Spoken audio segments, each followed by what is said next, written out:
बल्लेबाजों को अपने जाल में ऐसे फंसाया कि बल्लेबाजों के पास कोई तोड़ ही नहीं था। इनफैक्ट भाई यही सवाल था चौथे दिन कि बांग्लादेश कब तक बचेगा, लेकिन वो तो लंच तक नहीं बच पाया और लंच से पहले ही ऑल आउट हो गई ये टीम और 280 रनों की एक ऐसी जीत जिसने भारतीय टीम के इतिहास को बदल दिया। बिकॉज 178 जीत थी, 178 हार थी, लेकिन ये जो जीत आई अब कुल मिलाकर 179 हो गई है जीत। नंबर वन चीज। नंबर टू चीज ये थी कि भाई बांग्लादेश कहां तक ये बचा सकता है, हार को टाल सकता है, लेकिन वो तो चौथे दिन में ही ये पता चल गया था कि बांग्लादेश हारने वाला, लेकिन कब तक लड़ता, क्योंकि अश्विन एक एंड से अच्छी गेंदबाजी कर रहे थे, सिराज एक एंड से रात जमाए हुए थे, तो बांग्लादेश का कुछ चारा नहीं चला और ये मैच बड़ी आसानी के साथ ये मैच हार गया बांग्लादेश। लेकिन अब कहीं ना कहीं अगर आप इस मैच को पूरे देखेंगे ओवरऑल पिक्चर को, तो भारतीय बल्लेबाजी पर सवाल थे, लेकिन वो सवाल अभी भी हैं। चाहे रोहित की बात हो, विराट की बात हो,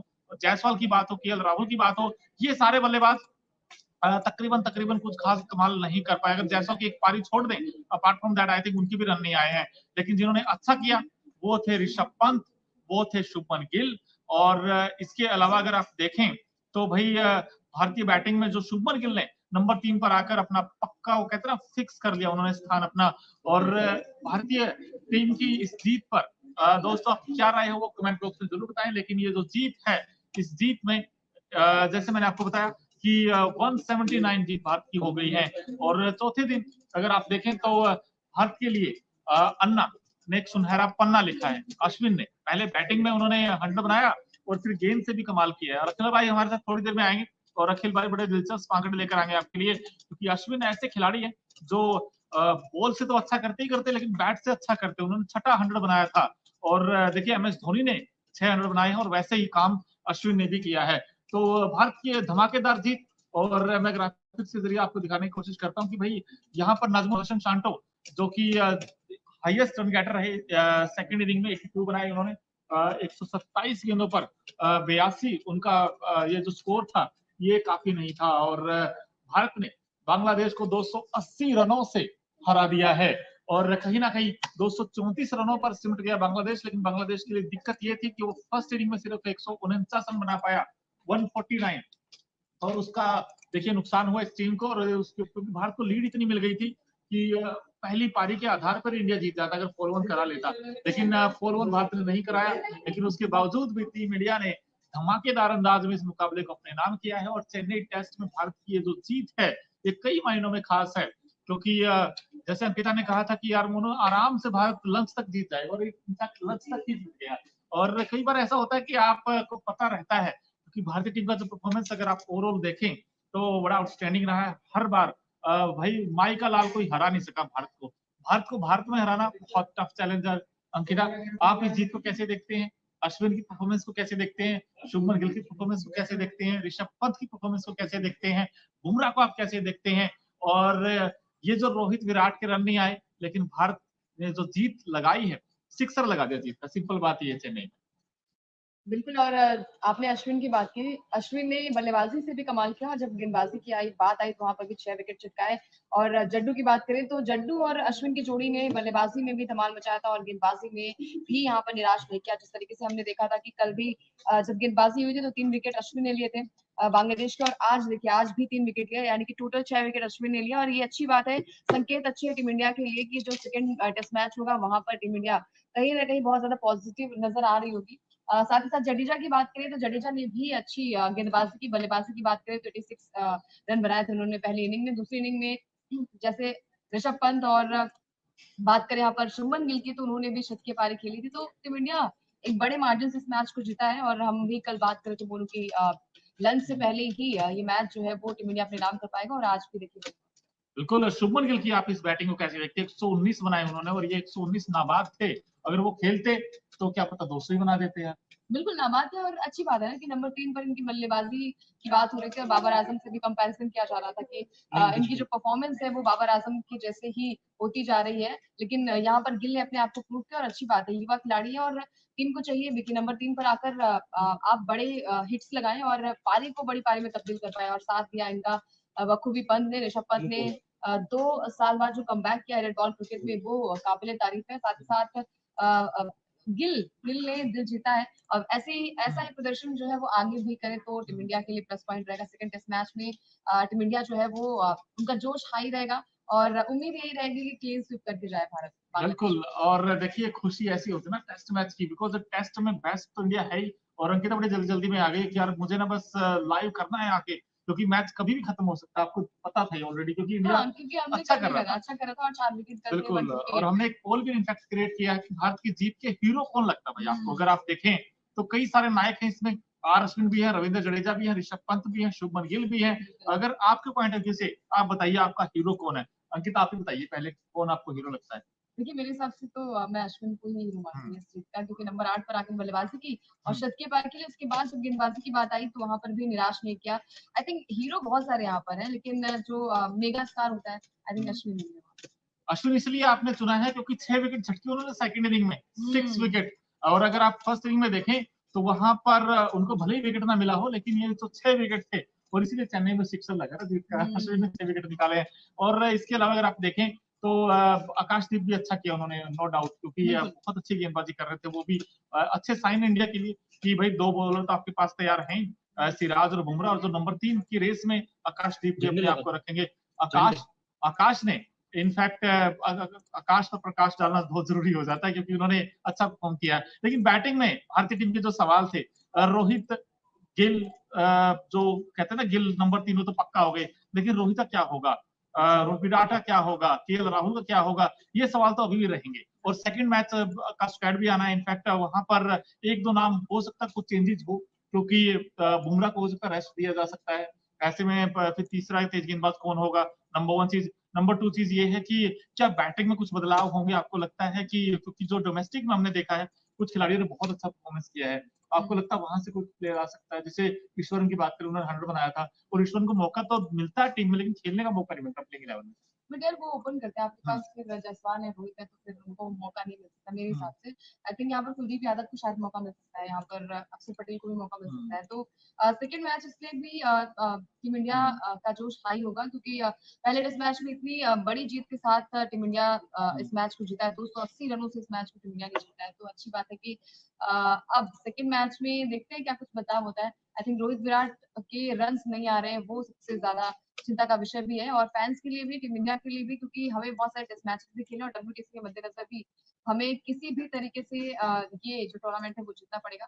अब बांग्लादेश की टीम जो है वो इरादे से तो आई थी कि इंडिया को भी पाकिस्तान की तरह करारा जवाब दिया जाएगा, लेकिन इंडिया के पास बल्लेबाजी भी है। और जब निचले क्रम की बल्लेबाजी की बात करें तो वहां पर अश्विन ने जैसे ही पारी को संभाला, क्योंकि अगर अश्विन और जड्डू का यहाँ पर बल्ला नहीं चलता तो शायद टीम इंडिया के हाथ से ये मैच जा भी सकता था। फिर सेकेंड इनिंग की बात करें तो गिल के रिकॉर्ड्स काफी अच्छे हैं। अगर हम सेकेंड इनिंग की बात करें तो उनका बल्ला बोलता है और अच्छे खासे रन वो बनाते नजर आए। तो मेरे हिसाब से ओवरऑल प्रदर्शन रोहित विराट की फॉर्म पर ही है कि अगर वो सेकंड मैच में कुछ अच्छा करते हैं तो बात बन जाए। बात बन जाएगी। लेकिन ये जो लिटन दास है, ये भी सेकंड दिन कुछ खास नहीं कर पाए, और सिर्फ 1 रन बनाया इन्होंने। कि भाई पाकिस्तान में तो बड़े अ, ऐसे मतलब जोश में नजर आए थे पूरी बांग्लादेश की टीम, और बड़े बुलंद हौसलों के साथ आई थी। लेकिन वो जो उनके हौसले थे, उनकी जो उम्मीदें थी, जो सारी की सारी निराशा बदल गई, बिकॉज यहाँ सपना चकनाचूर सा हो गया। क्योंकि देखिए इंडिया को वो कोई हरा ही नहीं सकता, मुझे ऐसा लगता है, क्योंकि 2012 के बाद तो पूरी तरीके से आपने डोमिनेंस किया है। और मोस्ट 5 विकेट होल की बात करें तो टेस्ट में भाई 67 मुथुया मुरलीधरन के थे, 37 अश्विन के हो गए हैं, और शेन वॉर्न की भी 37 हो गए। तो दिग्गज स्पिनरों की लिस्ट में अब अश्विन आ गए, अंकिता अश्विन आ गए उस लिस्ट में, जहां पर बड़े बड़े नाम है, चाहे मुरलीधरन हो भाई, चाहे शेन वॉर्न हो। तेज गेंदबाजी की बात करें तो आपके चाहे जहीर खान हो, और जो और भी, जो चाहे जेमी एंडरसन क्यों ना हो। इनफैक्ट एक स्टैट्स में इनफैक्ट पढ़ रहा था जिसमें भारत के जो गेंदबाज थे, इनफैक्ट जो बड़े बड़े नाम थे, जिसमें अगर देखा जाए तो उसमें एक से बढ़कर एक नाम आपको नजर आए होंगे तेज गेंदबाजों में, जिनके बड़े बड़े विकेट्स हैं। अब जैसे मैं देखता हूँ कि सबसे पहले नाम मुथिया मुरलीधरन का, क्योंकि 800 विकेट हैं और 133 टेस्ट मैचों में लिए उन्होंने। अश्विन के देखिए 101 मैचों में 520 विकेट हो गए, सिर्फ 101, 522 522, अभी माफ कीजिएगा, अपडेट। क्योंकि 2 विकेट और उन्होंने और लिए भी थे, उन्होंने क्योंकि उस समय 4 विकेट लिए थे। तो इस तरीके का उनका रुतबा रहा है अश्विन का, क्योंकि हर मैच में, और इंडिया मैचेस हो तो फिर वो डरा डरा के आउट करते हैं, आपको बताइए और हर मैच खासकर जब चेन्नई में में। हो तो फिर उनका घर ही है। हाँ वो तो तो घर हो गया। चीजें वही है ना कि मजा आएगा कि सेकंड मैच में अभी तो स्क्वाड आया नहीं, वहां पर भी देखने वाली बात होगी किसे मौका मिलेगा, क्या जो डोमेस्टिक मैच हो रहा है वहां पर कोई खिलाड़ी की एंट्री हो सकती है। कुलदीप यादव को क्या मौका मिल सकता है, क्या अक्षर पटेल वहां पर आ सकते हैं, सरफराज खान को मौका मिल सकता है, क्योंकि केएल राहुल की बात करें तो शायद पहले इनिंग में कुछ खास प्रदर्शन नहीं था, 16 रन पर आउट हो गए थे, सेकंड इनिंग में नॉट आउट रहे, तो उनकी फॉर्म थोड़ी सी चिंता का विषय है। अब गिल ने तो अपने आप को प्रूव कर दिया है, जायसवाल ने हालांकि पहले इनिंग में एक 50 आई थी, लेकिन सेकंड इनिंग में उस तरीके से प्रदर्शन नहीं कर पाए, लेकिन मेरे हिसाब से ओपनिंग तो आपके जायसवाल और रोहित ही करेंगे। नंबर 3, नंबर 4, नंबर 5, नंबर 6, 7 की जो बात होती है वहां पर थोड़ा सा ऐसे मामला हो सकता है। आपके हिसाब से क्या लगता है कि क्या यहाँ पर कुछ चेंजेस हो सकते हैं सेकंड मैच में? एक चेंज लगता है मुझे होगा, अगर होगा तो बॉलिंग में ही हो सकता है कि बुमराह की जगह आप किसी और गेंदबाज को लेकर आए, जो डोमेस्टिक में अच्छा किया उन्होंने। एक चेंज लगता है मुझे, और होना भी चाहिए, बिकॉज बुमराह के आपको पता है कि वर्ल्ड क्लास गेंदबाज हैं और इनको थोड़ा रेस्ट भी देना चाहिए। और क्योंकि आपको WTC फाइनल के लिए बचा के रखना बुमराह को, और बॉर्डर का उसका ट्रॉफी के लिए बचा के रखना है। न्यूजीलैंड के साथ जो मैचेस होने हैं डोमेस्टिक में, वहां पर भी इंडिया चाहेगा घर पर अपने खेलेगा, तो वो चाहेगा कि यार बुमराह का कम से कम यूज किया जाए, क्योंकि ये 24 कैरेट गोल्ड सोना हम हमेशा कहते हैं, क्योंकि ये तो इसकी 2 विकेट पक्के हैं, मतलब ऐसा करता है तो मतलब आपने भी देखा होगा पहले जब सेकंड इनिंग बांग्लादेश की थी वहां पर भी विकेट नहीं मिल रहे थे, पहला विकेट जो है वो बुमराह बुमराह ने ने लिया। दिया। उससे पहले भी हमने जब फर्स्ट इनिंग की बात करें वहां पर भी बुमराह को विकेट मिली, क्योंकि बुमराह जो है वो किफायती भी है, और जब जब भी मतलब टेंशन में आते कप्तान साहब तब तब वो साथ भी देते हैं। नहीं, कई बार ऐसा होता है ना कि जाम में, या फिर हम हमेशा भगवान को याद करते हैं, रोहित शर्मा परेशानी में किसको याद करते हैं? बुमराह को। बुमराह को। तो इस तरीके का उनका रहा है, बुमराह का ट्रैक रिकॉर्ड भी बड़ा शानदार रहा है। लेकिन सवाल बड़ा ये है कि भाई ये बांग्लादेश हारा कैसे? क्या टर्निंग पॉइंट लगता है आपको मैच का? क्या वो अश्विन जडेजा की वो जो पार्टनरशिप थी उसने मैच से बाहर कर दिया? क्या गिल और पंत की जो पार्टनरशिप थी उसने मैच से बाहर कर दिया? या जो फर्स्ट इनिंग में 149 रन बनाकर ऑल आउट हो गई थी बांग्लादेश, वहां पर ये मैच हारा? अंकिता, कहाँ लगता है आपको जो बांग्लादेश की हार हुई है? देखिए मेरे हिसाब से सबसे पहला तो अश्विन और जट्टू की जो पार्टनरशिप रही है उसको ना तोड़ पाना, और इतने बड़े मतलब कहते हैं ना लीड भी लिए थे बहुत ज्यादा, रन भी टीम इंडिया ने बना लिए थे, तो उसकी वजह से भी है।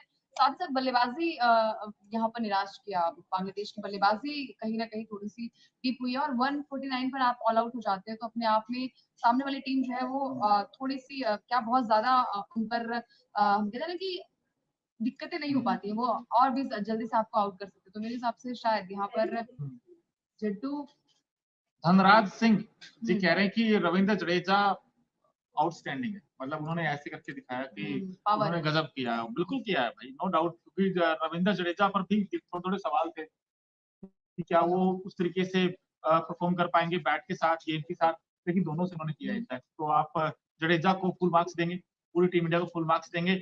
लेकिन ऋषभ पंत पर सवाल, Rishabh Pant after very long time उन्होंने कमबैक किया था अंकिता।